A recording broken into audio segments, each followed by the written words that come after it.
तर पुढची लढत कशी असेल, वर्ध्यामध्ये कोण कुणासमोर असेल तेही पाहूयात। वर्ध्यामध्ये भाजपकडून रामदास तडस हे उमेदवार, त्यांच्या विरोधात राष्ट्रवादी शरदचंद्र पवार गटाकडून अमर काळे आणि वंचितचे प्राध्यापक राजेंद्र साळुंके अशी लढत होणार आहे। तरी वर्ध्यामधील आपण लढत पाहतोय। एकीकडे भाजपाचे रामदास तडस, त्यांच्या विरोधात राष्ट्रवादी शरदचंद्र पवार गटाचे अमर काळे आणि वंचितचे प्राध्यापक राजेंद्र साळुंके।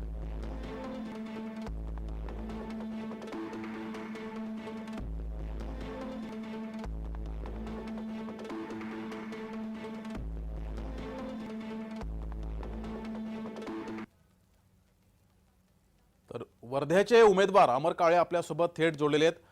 अमर काळेजी, सुरुवातीला तुमचं अभिनंदन, तुम्हाला उमेदवारी मिळालेली आहे, मात्र समोर भाजपाचं आव्हान असणार आहे, कसं पाहता या आव्हानाकडे? सर्वप्रथम आपला आभार मानतो, धन्यवाद। जे आव्हान आपण बोलतोय, वास्तविक पाहता मी तरी समजतो की आव्हान नाहीच आहे।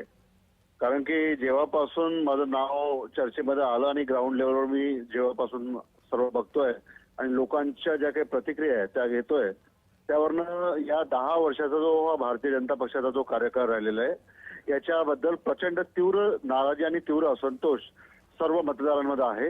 आणि त्यामुळे या येणाऱ्या निवडणुकीमध्ये मतदार भारतीय जनता पक्षाला निश्चित शिकवणार आहे, याच्याबद्दल माझ्या मनामध्ये कुठलीच शंका नाही। त्यामुळे आव्हान आहे हेच म्हणायला मी तयार नाहीये। जी, मात्र कोणकोणते महत्त्वाचे मुद्दे घेऊन तुम्ही या उमेदवारीला सामोरे जाणार आहात?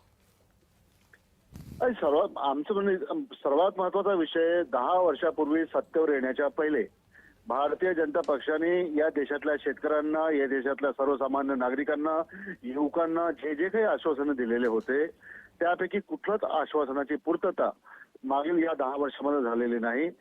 म्हणजे रोजगाराचा विषय असो, महागाईचा विषय असो, महिलांच्या सुरक्षेचा विषय असो, की इतर जे काही शेतकऱ्यांचे विषय असो, शेतकऱ्यांच्या भावाचा प्रश्न असो, हे सर्व जे विषय आहेत या सर्व याच्यावर हे सरकार फेल्युअर ठरलंय, टोटल फेल्युअर आहे। त्याच्यामुळे लोकांमध्ये प्रचंड असंतोष या सरकारच्या बद्दल आहे आणि या सरकारला धडा शिकवण्याची वाट या देशातले आणि या राज्यातले मतदार बघतात आहे। जी, अमर काळेजी, धन्यवाद दिलेल्या या प्रतिक्रियाबद्दल।